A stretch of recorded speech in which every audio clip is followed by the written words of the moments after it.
I'm talking to Charlie Rizzuto. This guy's got a pretty impressive project out there called Train Your Teacher. And Charlie's going to get into some details that go into that, and hoping to see a lot of people kick this off. But Charlie, hey, why don't you just introduce yourself? Yeah, great. My name is Charlie Rizzuto. I'm a physical education teacher at Oyster Bay High School on Long Island, New York. I teach 7 through 12 PE. We have 7 through 12th graders all in one building. I've been teaching for 5 years now, so I'm still in the beginning stages of my career, trying to grow every day. My class sizes are anywhere between 12 to 32 students, depending on the grade level and the period that class is being held. Nice, man. Well, I'm glad to get connected this way, and really looking forward to showcasing, this massive project that you did, which I think a lot of people can benefit from. But before, we talked a little bit about the 3 Rs. And it's just a great way for you to approach your teaching and to approach your students. So do you just want to lead everyone through the 3 Rs before we get into the big deal, the big project here? Yeah, definitely. The 3 Rs was something that I didn't hear about until really this year at Superintendent's Conference Day. Our superintendent gave a presentation on the new 3 Rs in education, which are rigor, relevance, and relationships. And one of the greatest things to hear in the presentation was it gave me the opportunity to kind of think to myself, well, do I do this already? And if I do, are there opportunities that I miss where I could and I don't? And the answer was kind of both. Yeah, I do this in a lot of ways and in a lot of regards, but there are opportunities through my teaching that I might miss where I could make stronger relationships with my students, or I could make the learning process a little more rigorous. And it also got me thinking, as physical education teachers, sometimes we miss opportunities to take things that may be classified as, general ed professional development, because we may think it doesn't apply to us. Or to look at it another way, a phrase that I use is oftentimes we skip rocks. And if you could, remember back to when you're a kid, or maybe you still do it now, you're walking around along the water, you find that perfect rock or that perfect shell, and you kind of just toss it and you try to get it to skip along the surface. And I think oftentimes we're introduced to a new learning approach or teaching approach. We hear it and we automatically internalize it, but we just skip along the surface. So the way I internalize, I like to drop boulders. I like to go deep with things rather than skipping rocks. So when I look at rigor, oftentimes we hear rigor and we say, okay, it has to be hard work. Well, rigorous work is more than hard work. Like, rigorous work has to take the student to a new place through the experience. And one of the ways that I look at it, to look at the physical end of it, is if I could jump on a 4-foot platform with my vertical jump, and I go and I work out and I jump up there for a set, and my heart rate may be up and I may be sweating and I may be tired, and that may be hard work. But the rigor would be trying to get 4-2, and the process and the training that would go into increasing my vertical jump to that new level. And that's kind of how I approach rigor with my students, bringing them to a new place, making them wonder and think critically and make connections through the learning experience to bring them to a new area. And relevance and relationships in the same way. Like, to me, relevant learning doesn't just mean value, although it does, but it's more than that. It's the transfer of the learning. Can this relate to them in real life scenarios? And can they internalize it themselves? It's not relevant to me as a teacher. It has to be relevant to them as a student. And that's really hard. And every time I approach a project or a lesson or an assessment, I struggle with that sometimes, because myself, I can make it relevant for me. I can make it relevant for one person. But when you have a class of 32 and you're trying to make this relevant for all of them, sometimes that could be rigorous, a rigorous thing that we have to do as teachers to make sure that happens. But it's really important that it's a personalized learning experience, and it's important to them. They could transfer it out of the gym.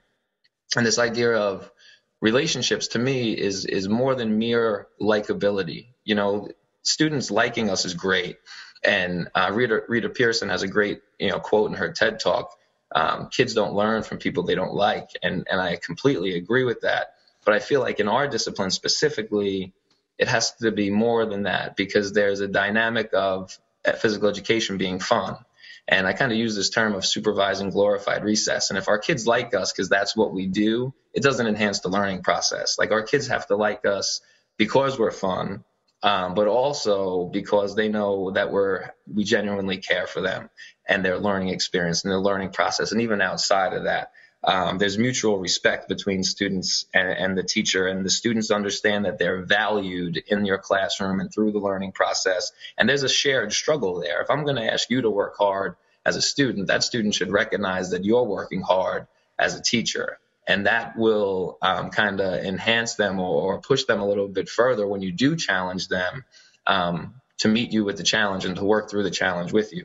And I completely understand that sometimes, I hear the rumblings of my students when I challenge them in a particular way, and they might not want to do it because, this is phys ed class or whatever the case may be, but they always produce good work.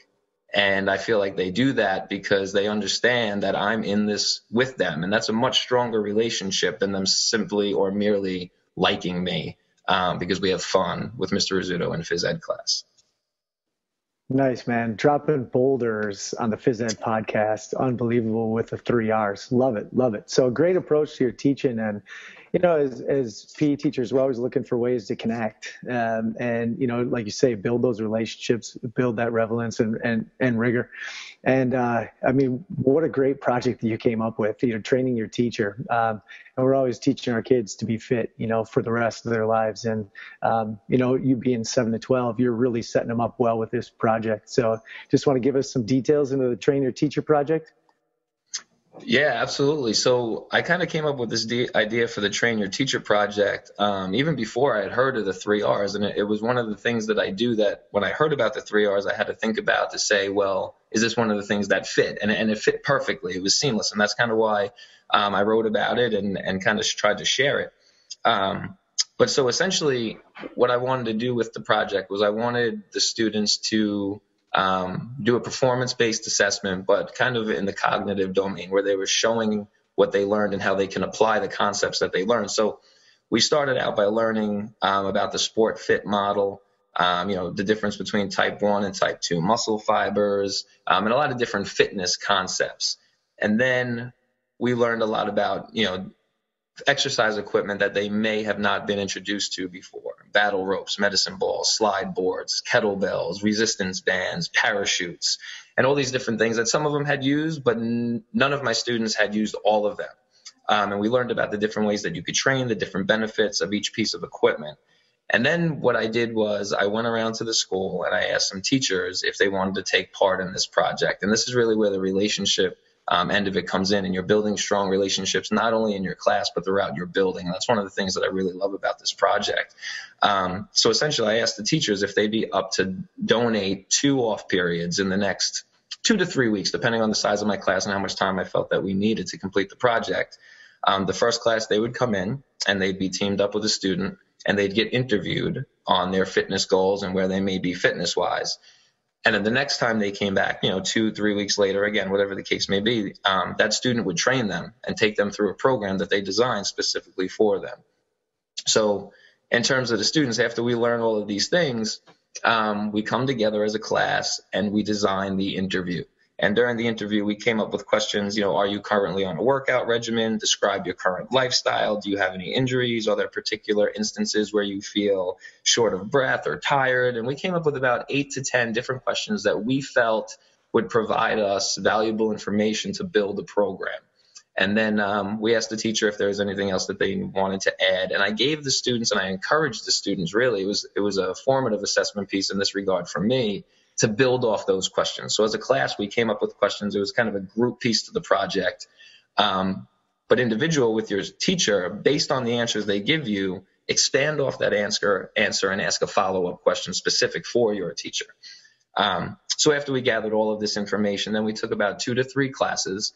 And the students took the concepts that we learned and we discussed prior to the interview. They took the information that they gathered through the interview, and we started to design routines specifically for those teachers to help them reach the goals that were discussed during the interview. And oftentimes during that period, it was kind of like an open forum in those classes where we're collaborating with each other. Students are asking questions to me, to other students, and we're working in almost like a lab type setting. Building off each other's ideas and sharing ideas with each other and experiences and exercises that maybe I hadn't taught them yet, but they had learned somewhere else. And it really broadened the scope of everything that they were learning during this unit. It was amazing for me as a teacher to be involved in it, but also from time to time to step back and just watch it all happen. And I don't really love it when people say students teaching other students, but I love the idea of students learning from other students. And to me, there's a little bit of a difference there, and that's exactly what was happening. So when we got towards the end of the program in terms of them designing it, we go, into the weight room, and they grab the equipment, and they, go through their program with each other and talk about teaching cues, because that's another end of it. Now they may be putting their teacher through something they've never done before, but they have to be able to teach it. They have to use the right wording and to get the teacher in the proper form and all of those things that we're learning about as we go through the project. And then when we're ready, teachers come back, they meet us in the gym. I bring all the equipment upstairs. They're in their shorts and their T-shirts and their sweats, and they're in completely different attire than the students are used to seeing them in. I take them through a quick dynamic warm-up because I want to make it educational for the teachers as well. We want this to be something that that can transfer right out of the gym, that the teachers can turn around and actually use. And while I'm doing that, the students are getting ready, making sure everything's set up, kind of shaking off the nerves. And then once I'm done warming them up, the teachers go with their students and they start training them. And it's amazing. I'm watching my colleagues interact with my students in a completely different dynamic than they've ever had the opportunity to before. And you want to think about building strong relationships. I mean, here are these kids that have administrators and math teachers. None of the teachers that volunteered were phys ed teachers. So they have administrators coming in. Dr. O'Hara, our principal, came in and got trained. English teachers, math teachers, science teachers, saying, you're important enough for me to give up my free time to come and aid in your learning.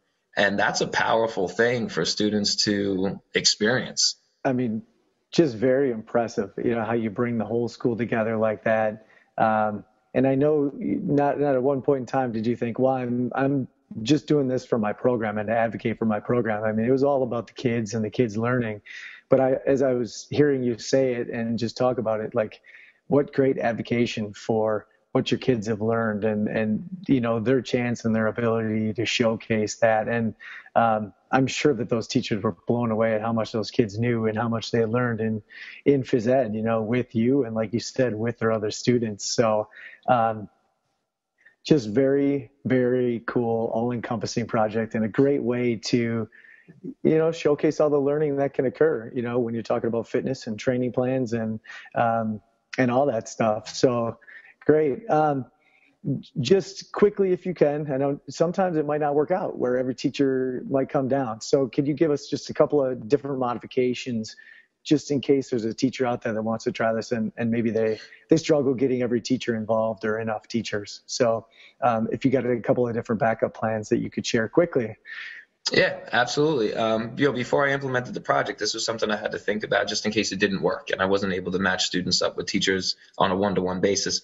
So one of the things that I thought about was maybe getting teachers, if they couldn't come during their off period, or maybe it just didn't match up with the period that I was teaching or whatever, maybe donate 10 minutes of their time one day after school for the interview, and then one afternoon after school for the training and the application of the project. Another thing that we actually did have to do last year, the first time I did this project, was team train. So I'd have 2 students train 1 teacher, and that was cool, and I enjoyed that because again, it wasn't students teaching students, it was students learning from students, but they would go through that whole process of the interview together and build off each other's ideas, and it was a different way to approach the project and apply the project, and I like that. Another way that I kind of thought about it was having the students interview and design programs for each other if for whatever reason I couldn't get any teachers involved. And obviously when you look at the 3 R's as an approach to teaching, you would lose the relationship end of it a little bit. Well, actually a lot of it in that regard. But still the rigor of the project would be there and the relevance would be there. You just kind of lose the relationship end of it in terms of, the entire building. The relationship end of it between me and the students would still be there because we're going through this rigorous grind of a project together. And it's a struggle for me and they know it, and it's a struggle for them and I know it. So that kind of helps our relationship from student to teacher. But you had a great idea for an elementary level of maybe doing a superhero type of project. He could fly, but he can't run fast. So at the elementary level, kind of looking at it in that way, which I thought was tremendous for the lower levels. Yeah, just a little more of a case study and, here's the problem with our superhero and how could we fix it? And, come up with a couple of different activities where you could fix it. And that way you can just kind of showcase a couple of different things and some, focus on different components of fitness Right. and that kind of stuff. So, yeah, man, some great stuff. And I really appreciate you joining us today and sharing that because I've learned a ton. And I know all our listeners are learning a ton too. And definitely something that we can implement into our classes. That again, like you say, very relevant, very rigorous, and building some amazing relationships. So love those 3 R's. I appreciate you taking your time. Any last thoughts for us? No, I appreciate you having me. I love sharing. And there's a big assessment component that we really didn't get into during this, but the Phys Ed Summit on February 21st, I'm going to be part of the high school assessment roundtable, and I'm going to be talking about the project again. And during that, we're really going to get into the assessment end of it, because there's formative assessment opportunities. I use it as a summative assessment. And there's all different avenues that you could explore with this project in terms of assessments also. So I'm really excited to share that.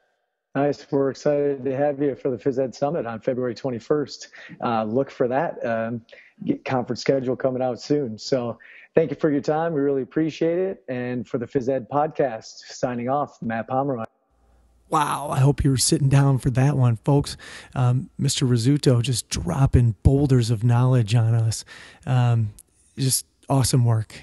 Definitely love that project and hope to see many of you guys using it. If you don't follow him on Twitter, make sure you give him a follow.